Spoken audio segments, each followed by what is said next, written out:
ខ្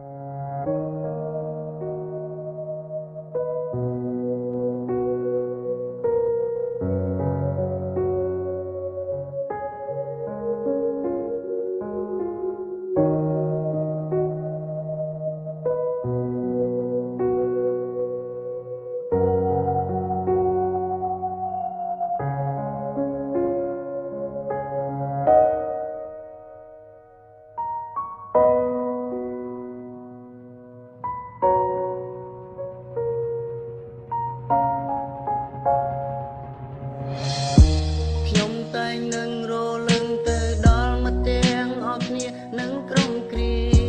គ្មានថ្ងៃណាអាចឲ្យខ្ញុំភ្លេចបានឡើយហើយសូមឲ្យមិនទាំងឡាយសុខសប្បាយក្រុមគ្នាសូមឲ្យជាកុំឲ្យមានអ្វីមកបៀនបៀនឡើយតើពួកគេមាននឹងដល់ខ្ញុំខ្លាំងដែរទេប្រហែលជាមិនដែរទេព្រោះពួកគេមានមិនថ្មីទៅហើយបទចម្រៀងនេះខ្ញុំច្រៀងផ្ដាំទៅមិនភ័ក្ររបស់ខ្ញុំនឹងដល់គ្នាណែពួកយើងធ្លាប់បានសាងអនុស្សាវរីយ៍ទាំងប៉ុន្មានវាក៏បានជាប់យ៉ាងល្អមិនអាចឲ្យជាភ្លេងឡើយហើយតែរលឹងដល់មិនគេទាំងអង្គគ្នានឹងដល់គ្នាធ្លាប់ជ័យគ្នាសាច់សប្បាយសាច់កាកាយមិនក៏ឡើយ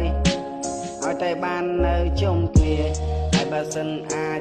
ចង់ឲ្យពេលវេលាត្រឡប់ទៅក្រោយវិញមិនចង់ឲ្យមិត្តភ្លេចទោះជាយ៉ាងណាសូមមេត្តាឧស្សាហ៍នឹកដល់មិនចាំអ្នកនេះផងបើបានស្ដាប់ហើយសង្ឃឹមថាមិននឹងចាំរឿងអាដិនចាំរកទង្វើដែលប្រព្រឹត្តពិតមានន័យតែអ្វីវាបានកន្លងគួងទៅអង្ហើយឲ្យថយទៅវិញបានទេពេលវេលាដែលមិនអាចទៅត្រូវវិញបានទេពេលវេលាដែលបានសាង